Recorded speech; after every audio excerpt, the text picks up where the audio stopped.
Welcome to the American Classroom podcast, where we discuss the role of education in building a civil society.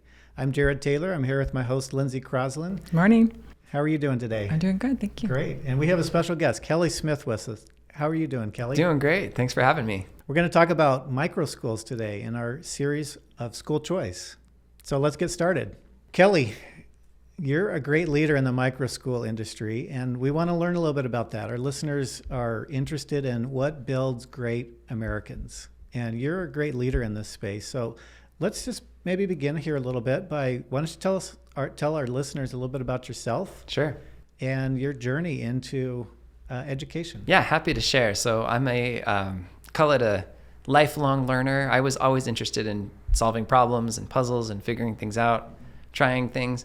I was one of those kids that did well in school, but almost made a game of trying not to learn. You know, I felt like if I could get the A with the minimum amount of work. And so I did that all the way through, ended up in, good grades and scholarships and all of that. And later got to this point where I realized, I'm really not fulfilling what's possible for me as a learner and as a person.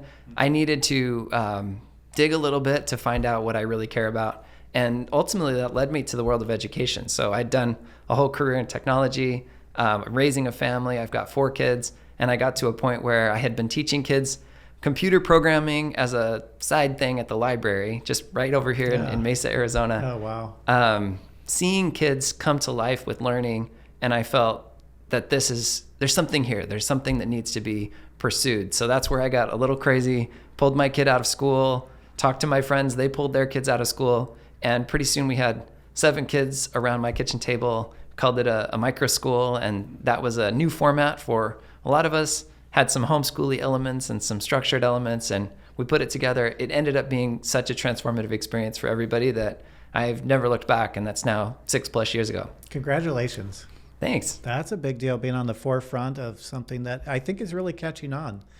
But I think micro schools might be a little fuzzy for some of our listeners. Maybe define that. Sure. And maybe place it in this whole thing called K-12 education. And where does it fit? What's the role? Yeah, you can find people talking about the same words in different ways. So for me, it's important to focus on the obvious part, which is the word micro. The prefix micro usually means small, right? So some people will put 50 kids in a school and have 2 traditional classrooms and call it a micro school. I think what I would say is that's really a mini school. That's not fully a micro school. Micro schools are very organic. They tend to crop up around one passionate adult. So you think of what we call a guide, an educator that steps in and says, I can provide this learning environment for a small group of kids. We think of about 10. They're meeting in an informal space often. So that could be a community center, a conference room in an office. We have a meeting in dance studios and all kinds of places, public libraries. Churches, and then a lot of them are just in somebody's house, right? Like my initial micro school was in my house. And it's that 10 kids and really a model that's designed, and this is maybe the next step of micro school is, to me, it's a place where you can do some of the innovation in education that structurally isn't possible or easy in a larger group. You can really personalize things. You can push for mastery as opposed to just, were you in your chair for this unit and did you get a C or more on the test, right? So some of those things are possible in a micro school setting that you really can't do in traditional. And then we do a ton of creativity. There's project-based learning, there's inquiry. Kids are debating and doing Socratic discussions and things like that. So it's really a format for learning that brings people to life, made possible by small numbers in an informal space. Well, I love how your language is emphasizing outcomes. Right. Because you have the flexibility in that model to focus more on outcomes, which is, at the end of the day, that's what matters, not seat time. Right. Right? Not some checklist of,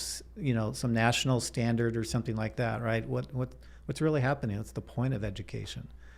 No, that's great. Yeah, and this innovative idea satisfied kind of like a homeschool, small school job for parents who needed that for their children, because every child has a different learning style. It's super interesting because people want to put it in a bucket, right? Is this homeschool? Well, no. I mean, we're doing basically standards aligned math and English in a way that's probably more rigorous. We see kids making more progress than they would in a traditional classroom. A lot of kids that come in behind, for example, set goals and then they they work on their goals. We see kids moving 2-3 grade levels in a year on some of those core subjects. Plus they're, writing and producing their own play or publishing a novel or doing all these things. So, it's rigorous learning in a way that, I think people are like, whoa, that's different, but it is flexible and it's driven by a student's interests in a way that's much harder to do if you've got, 30-1 or something going in a classroom. Oh, no, that's great. And so you're the CEO and founder of Prenda, right? Which is great. And before that, it sounds like you took the easy road in college and studied physics and fusion and easy stuff like that, right? I was good at school, and that's what you do. You just kind of go to the next. It's like playing a video game. It's like I passed that level, so what's the next level? And pretty soon, I was literally staring at my laser one day as a grad student at MIT. So I'm really driving hard, and the math's hard, the science is hard. I'm doing all this work and I'm looking at this laser and thinking, this is fun, but is this what I want to spend my life? And everyone around me, it was an academic track, publishing papers. And I would go to these conferences and no one cared, about the work I was doing. It's a very niche thing. And I just got to this point where it's like, what do I want? And no one had asked me that question. I hadn't asked myself that question.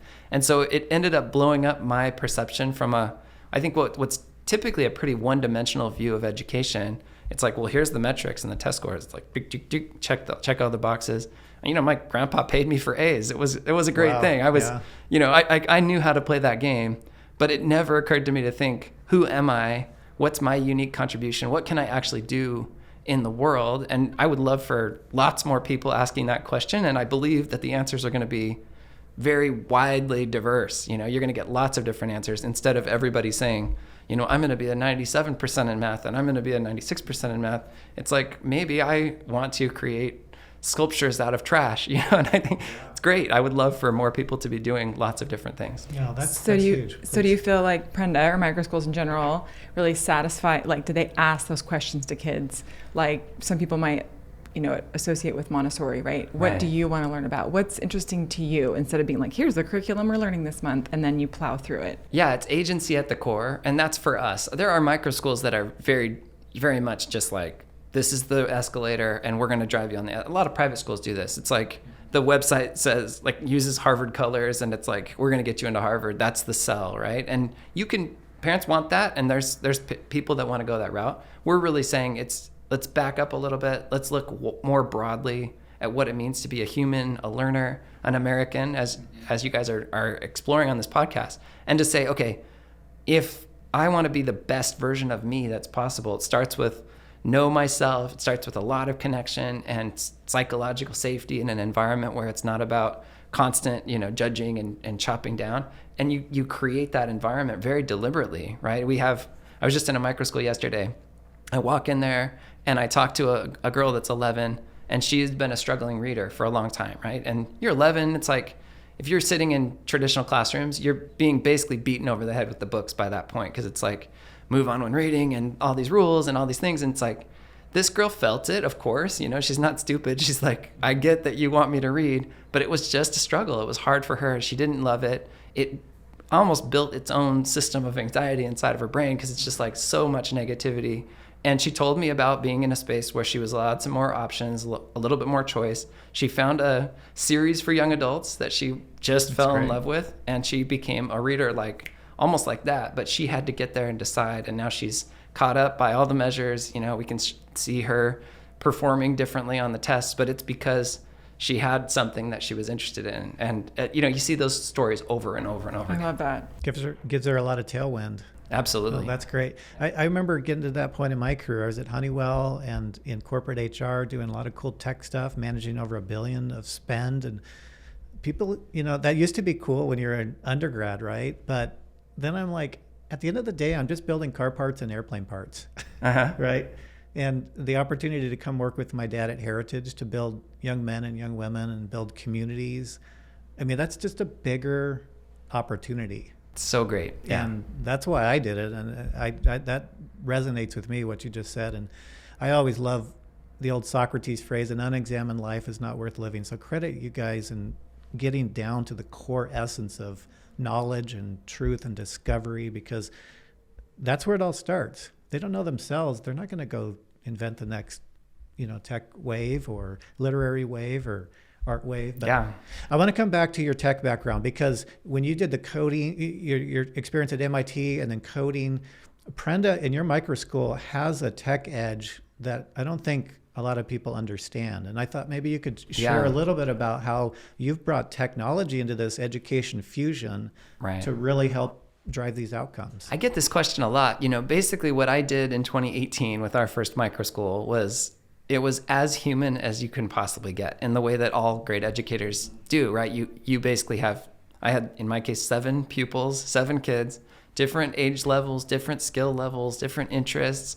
The puzzle before me was, how can I unlock learning, or in Plutarch's word, kindle a fire, right? How can I help kindle a fire for these 7 kids? And it happened one by one in ways that were not controlled by me, like created the conditions and then worked with them, and I could see it happen. It's like, nope, now they love learning. I can see that. They show up differently, get to the point where they're sad about spring break by March because they love school so much they don't want to be gone from their friends and from this environment. So you get to that level of output. So it's human, right? And my question at the time was like, and I was getting this from friends, how do you do that? What's the system? And I feel, and I still feel this way, that there are millions of people out there, probably some of them listening to this right now, right, that would be great in an environment, a micro school environment, an adult who could truly do that for children, for a group of 10 kids. They could really change trajectories. And I think they want to. I think there's something yearning within them that says, I want to be that grown up for these kids. The question, of course, goes to kind of, we find 2 buckets of questions. One of them is, okay, but I've never maybe led a classroom before. I have no, formal education background. I love kids. I'm good with kids, but I'm not an expert educator, right? And so that's where, well, we can help, right? What if we put this together in a way that we lay out a system of standards aligned curriculum and goals and a system for kids to step in and learn. You can always tailor it, make it flexible. So That's great. We give you something out of the box. So that was kind of and they can focus on what they're good at, Absolutely. what they know, their experience. But it doesn't require them standing up in front of the room as the know-all of all subjects. The kids are learners. Your job is to be there as a guide on the side, as they say, that's helping them unlock passion for learning. Nice. So that was the first puzzle. The second puzzle was actually business related or structural. It's like, okay, this person also probably has never run a company before. They're not going to open their own school. If you look at what it takes to run a charter school, and you guys know this well, you've written some charter applications. It's a 2-year process. It's hundreds of pages of stuff. It's very, regulatory entwined. There's lots of work. And most people are just frankly never going to do it. So how can we take that barrier way down for them to say, look, go to your neighbors and friends, find a group of 10 kids, maybe some of them are your own kids, put together a micro school group, and we will help you, collect the money, work, interface with the programs at the state. Yeah. So some of these pieces that make it easy for a regular person to run their own micro school. So those were kind of the 2 pieces where technology can really step in and help. Again, going back to the human piece, which is all of what we're doing is trying to get to the place where an adult who cares can deliver real impact for a kid that needs it, right? And so that's the human connection that we're trying to facilitate. I love that. Use technology to just clear out. Yes. Remove barriers. Yeah. Talk to us about where the industry's headed, where micro school is headed. And I know it's catching on nationwide. I know after COVID, there were a lot of people that were rethinking the old industrial model that we hear. What are you seeing? Yeah, I think what's happening is it's gradual. It's a gradual awakening, if you will. I think parents slipped into a pretty passive mode because the government long ago said, we're going to do this thing to your kids, right? Shut up and color. Exactly. And we'll take them when they're 5 and we'll give them back to you when they're 18 and they will be, ready for jobs, prepared for life, success. I mean, that was ultimately the promise I think people believed. And it's the social contract. Yeah, it's this idea that, okay, I put them on the right escalator and maybe it's I moved to a more expensive neighborhood and that's a better escalator, or I pay private school tuition and that's a better escalator. But ultimately it's a very passive stance by parents, right? I just give you my kid and you do stuff to them to the point where they're ready for life. I think gradually there's been a disillusionment. I think this needed to happen for a long time. Well, because some of the industry just went to a caretaking model. yeah, I think or an entertainment model. right, without spending. You know, and I don't try to spend energy sort of picking and poking at other people.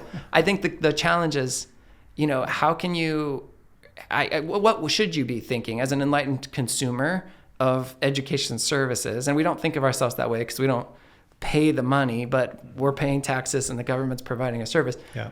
As that, is this enough? Are you getting what you need? And the real answer is, in many cases, no.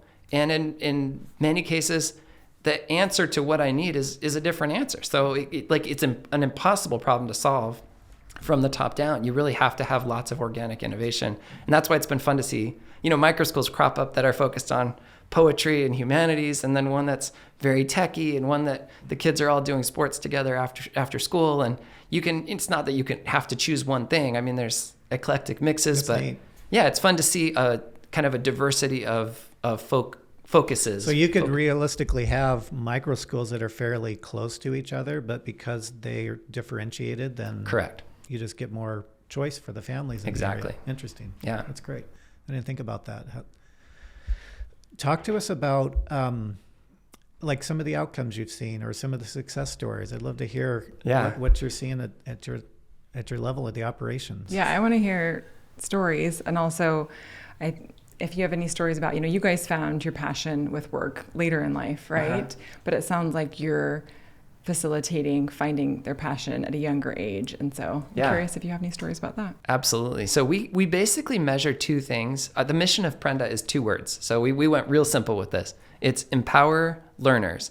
And really focusing on that word learner, some people would say, well, that's obvious. Of course, that's what you're doing in education. I would push back on that hard and say many institutions, that's whether stated or unstated, that's not what's going on. That's not really even the goal. Like, we're trying to do something different than really cultivate a learner. I mean, a learner makes a choice, right? A choice of learning. I choose to learn.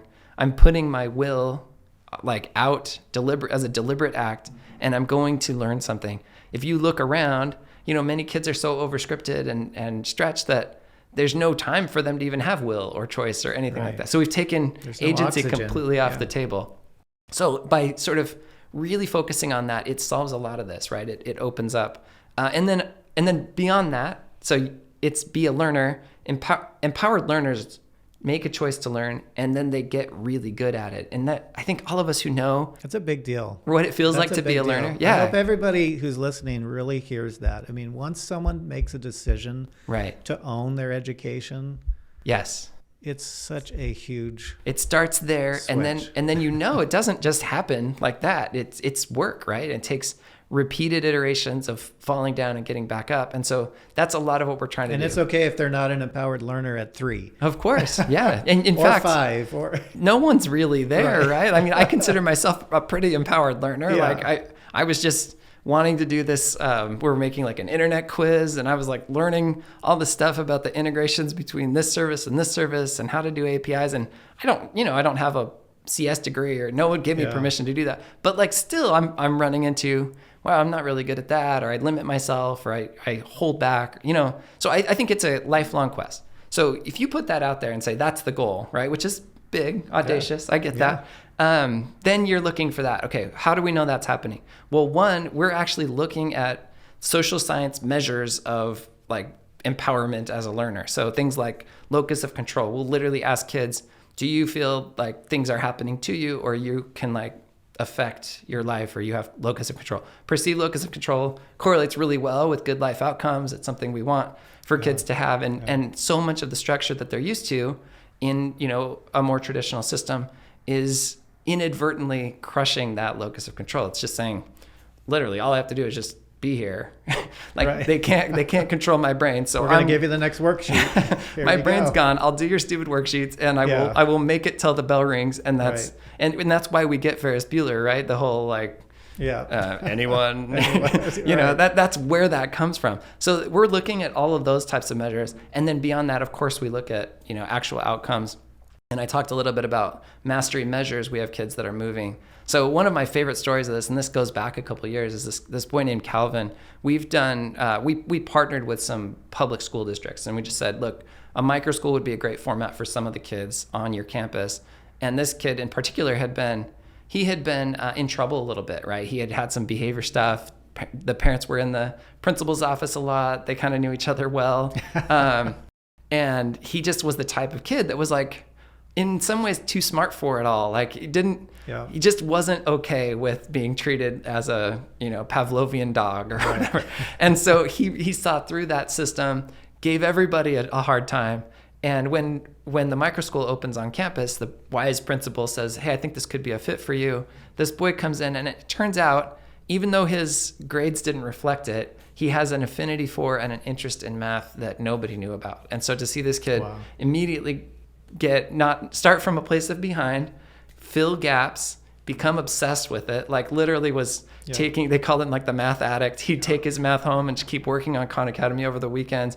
And then he finished not only, coming from 5th grade level to get caught up at 6th grade level, but he was done with 7th grade level math by the time the year was over. And everybody in the class knew him to be the math expert. Like that kid wouldn't have seen that type of, that social stance or standing, because before he was the bad kid, right? And now he's the math wizard, right? It's just he feels that achievement. Total different. And so think about carrying that with you now. It's like, all right, what's next? What's my next challenge? What do math wizards even do? It's like, well, they probably go into finance and make a lot of money, or they, go into science and change the world or whatever. So you want those types of stories, and we get to see that happen over and over again. Well, that'll give them confidence, in the other spaces, such as English language learning and maybe arts or music. It's a great point, on it. Jared. I don't think people correctly estimate this. I think we consistently underrate this contagion of confidence. But one of the girls in my first micro school was really struggling with math. Math is sort of my specialty. Like I love helping kids love math, not just do it right, but like get them to think about the curiosity and the puzzle and the fun of it. They'll sit and play video games forever. So it's like their brains want to work. Yeah. And a math problem is sitting here before you, giving you that opportunity. So I love the challenge of getting a kid to believe that and to build that confidence. Well, this girl goes from staring at problems and not even picking up a pencil, like just so afraid of this, to by the end of the year, like attacking problems with swagger. She didn't get every problem right, but she was definitely bold and emblazoned and ready to like tackle her math. Well, I go watch because my daughter plays softball with her. So we're out in a totally different context. And I was talking to the parents, and this girl hadn't swung a bat for like the whole previous season. She would just watch balls go by, so scared of doing it wrong or whatever. And I was like, I wonder how this will go. Very first pitch, she just gets up there and it's like, wow. And I'm like, whoa, that's different. And the parents were like, what's going? And I honestly, not you can like claim this, maybe it's just natural growth or maturity, but I think there's something incredibly powerful and contagious about just conquering, and we actually call our mastery-based mode of learning, we call it conquer mode, because it's taking on a goal. It's often a goal that you've set for yourself. You take on that goal and then you achieve it. And it's this feeling, like you say, of just complete victory. It's like, I've done it, No, that's great. And I believe that. Gaining confidence in one area can really help you be brave and, attempt to gain confidence in another area. And I just love how you created an environment where people can discover their superpowers in a way that builds confidence, and then they just continue to ladder up. Absolutely. Level up if you're a gamer, right? And then start branching out. Yeah. And I think that's a lot of times our model is based on let's fix weaknesses, because we look at data and like, oh, well, they're deficient in English, or here's the cut scores, or things like that. And to an extent, we do need to do that, right? An educated American does need to know how to read, write, and do arithmetic. Right, at the core, right? And we do need to know our American history and some basic science, right? Is everybody going to flourish in all of those disciplines? Maybe. There are some people that do, but most people really migrate to one or the other. And for them to be able to have the confidence to just continue in that and find how they can go do something great with the things that they are great at. That's better than other people. That's just so emancipating in many, many ways. Can I share just one more story? I know I'm telling too many, but just about what you say, because I was working with a boy in one of my early micro schools that was struggling on both English and math, right? And so you're looking at, okay, well, maybe English is a little easier, so let's build some confidence here, transfer that over and do math. But they were both hard for him. He was just facing challenges across both. And every day was a struggle, right? Because like you say, we've taken the stance, and I think most people would, that those are kind of table stakes for participating in American society. You do need to learn them. Now, we're not going to do it in a like bang you over the head with test scores and high stakes pressure. It's like, look, here's where you're at. I believe in giving kids an accurate look at their data, right? This is your mastery right now. Where do you want to be? And this is what the kind of society has said, your grade level would do. And not to say that's right, but let's, figure out a path to where you want to end up. And we work with kids on that. Anyway, so this kid's struggling hard. He set these goals. He wants to catch up. He's not making the progress that he wants to make. And every day it just feels like, so your heart's with him. It feels just like a slog. Every day is hard. One day we'd kind of taken a day off. We went to the library. My friend's the librarian over here, and he opens up all of the Lego Mindstorm robots for my class just to build stuff. So it's literally, and it's not organized, just a pile of Legos and motors and random stuff on the ground. And all 9 of the 10 kids are just looking at it bewildered, wow, what do I do? And this guy, he just gets down there. The same kid, right? English and math were hard. He gets down there and he was the star. I mean, the feeling was almost like they were putting him on their shoulders and cheering as they leave the building. It was so cool to see him being the expert, and he showed everybody, he's teaching them things and debugging their code and helping them. And I was just this is amazing. The world, I think we just forget how multidimensional the world is. And we think about our standards or whatever. And we've been given a lot of that. And, I understand that that's important, but it's to be able to see a whole human being is truly a gift. And so many of our guides, we've worked with over 1,000 people that have started their own micro schools. You meet these people, they're passionate, they're driven, they care so much about the kids. And this is their superpower. They get in there and they can see a human and then understand that there's lots of ways to do human, right?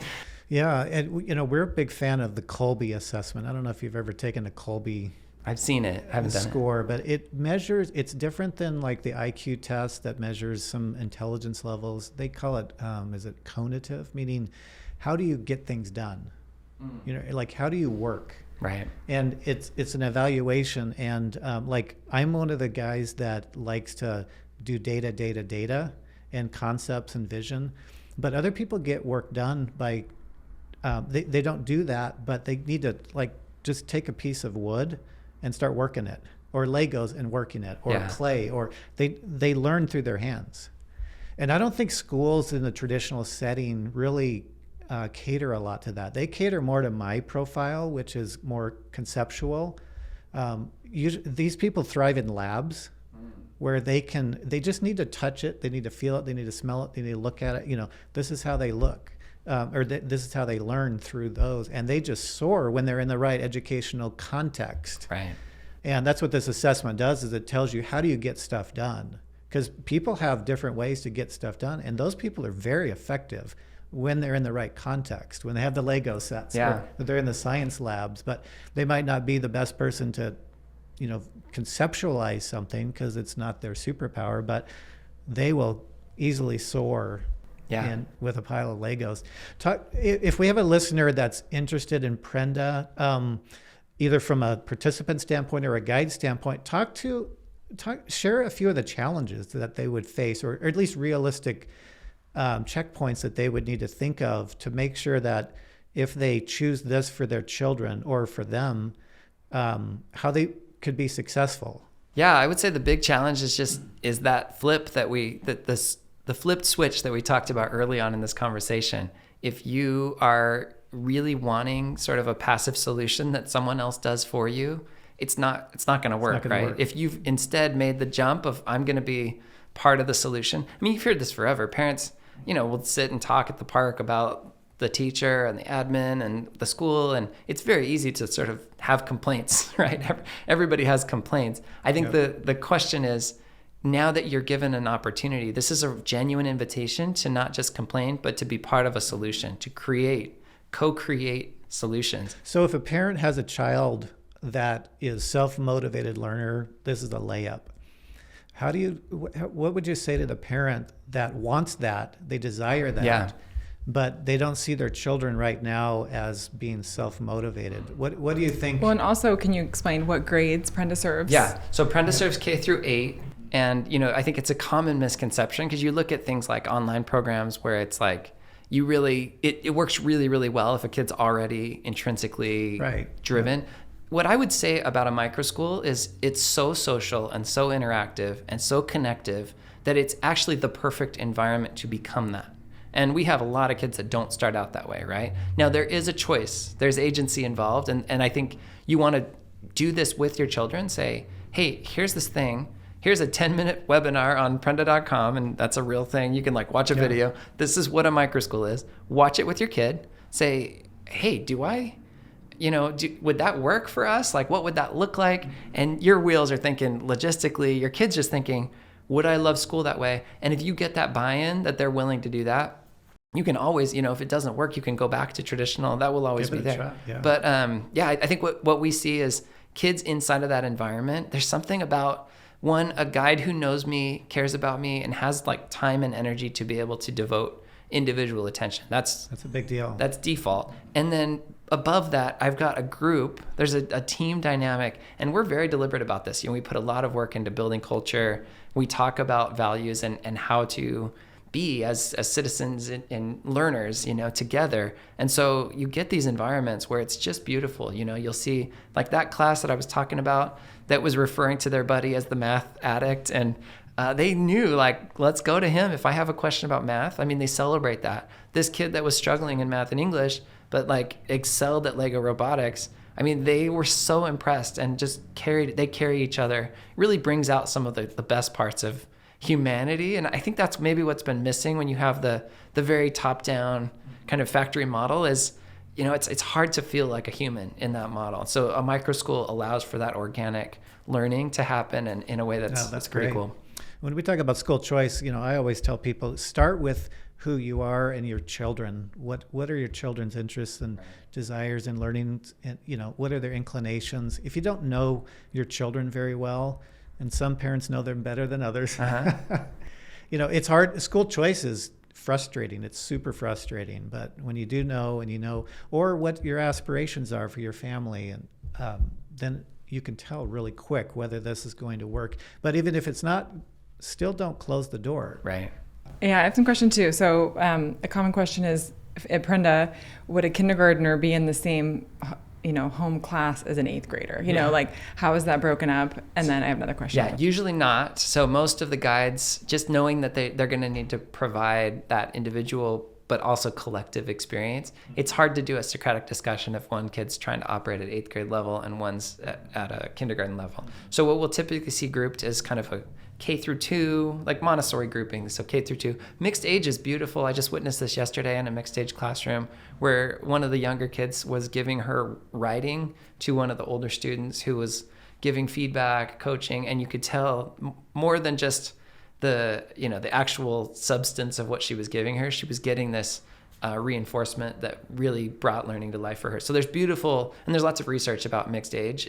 Collaboration, connection, no matter what your age. We like it, but there are limits to it. There are people who do it, who will run a full kind of K through 8 micro school. Oftentimes those are in pretty rural areas where there's no logistical way. But more likely, if you're in a suburb or something, you get 3 moms together or 3 adults, and one of them runs the little kids, one's the middles, and one's the olders, and they're sibling groups that are kind of transferring between, and they do field trips together and then some of those things. So you get these beautiful kind of community-driven things happening.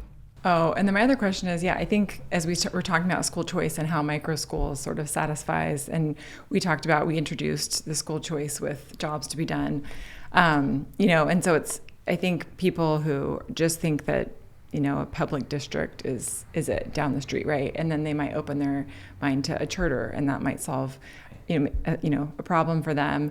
And so I love that there's all these different options to find out what is best for your kids.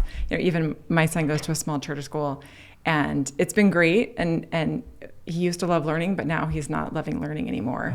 And I can do what I can do at home, but I really feel like maybe it's the environment he's in right now, and I have this gap year. So I think something like this could be worth looking at. Especially we can cut this out of the podcast, everyone, but he got sent to the principal's office Monday or Tuesday for they were in the hallway after lunch, and they're supposed to have their hands behind their back, quietly in line after lunch to walk to the classroom. And the lunch lady was giving the girls high fives, and so the boys started doing high fives to each other down the hallway, and they got in trouble because they're supposed to have their hands behind their back. They got sent to the principal, and so this whole week, those boys who were giving high fives have to eat their lunch by themselves, spread out in the front office all week long. Wow. And I was like, really? Really?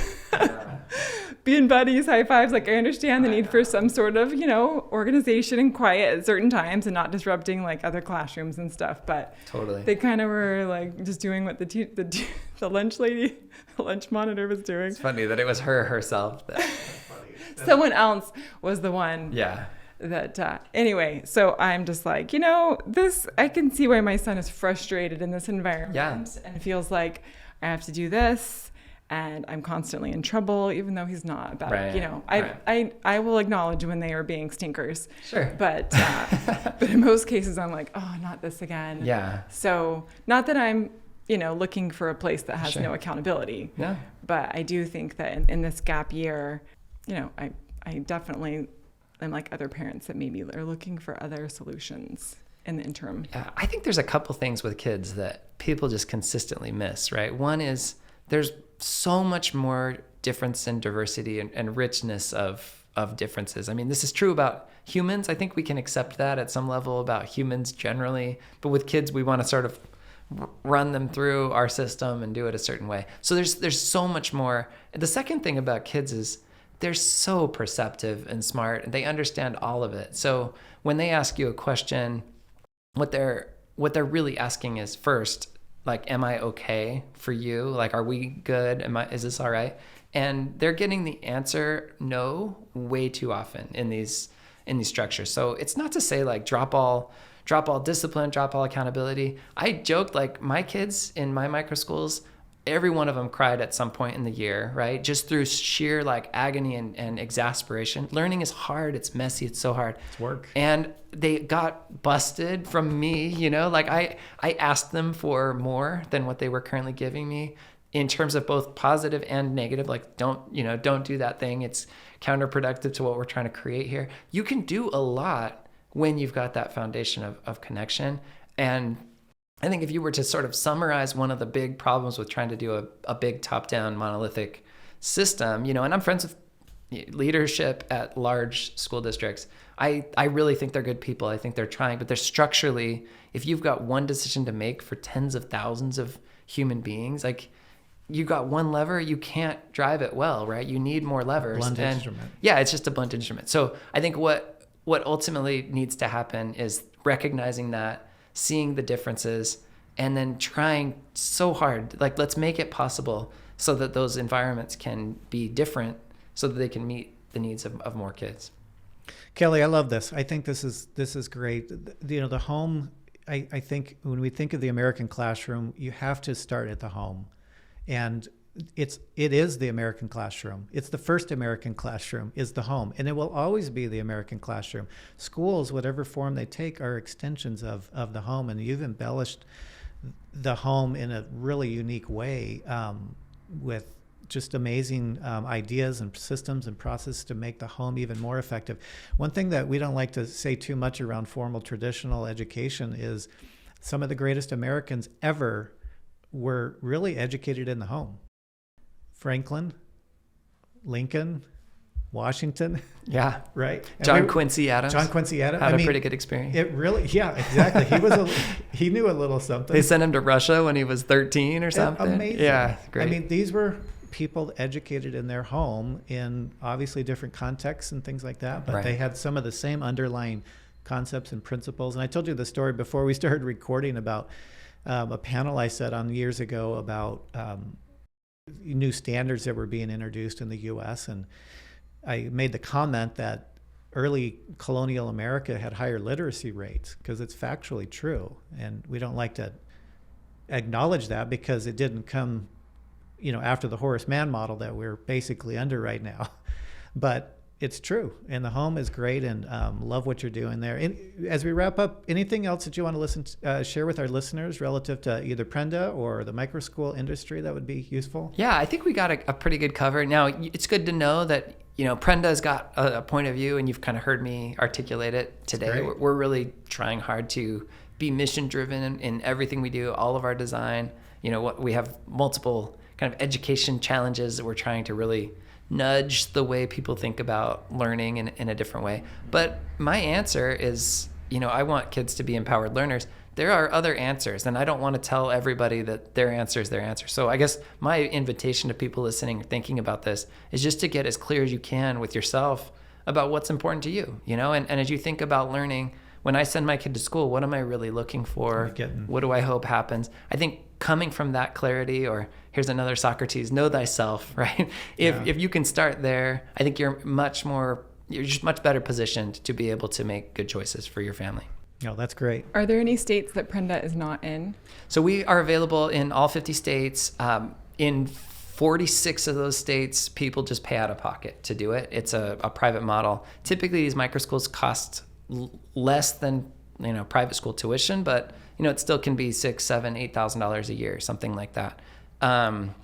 In Arizona, Utah, New Hampshire, and Florida, we're working in partnership with state programs. So the program is paid for. You can participate in Prenda without coming out of pocket. That's important to us. A lot of our families wouldn't be able to afford even the kind of low cost tuition that we're talking about. And I'm glad you brought that up. In our last podcast with Jenny Clark, she mentioned how there's probably 4 or 5 states that are enabling legislations that's similar to the Empowerment Scholarship Act that we talked quite a bit. So that might be something, if you don't have a funding source, or you're worried about that, and you're interested in Prenda or micro schools, maybe check in with your legislature, see because that wave is coming. Absolutely. And I think it is only going to give tailwind to great models like this, and great learning opportunities.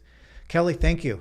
You're welcome. This is a fun discussion, and congratulations on everything you did. And we'd just like to remind the listeners that if you like what you heard and you find this useful for you, and learning and expanding how we understand the American classroom, we'd encourage you to support us by, of course, clicking all the like and shares, and give us a good rating on whatever podcast platform you listen to, and we'll be able to do more of these. So again, Kelly, thank you very much. Thank you. It's been a pleasure.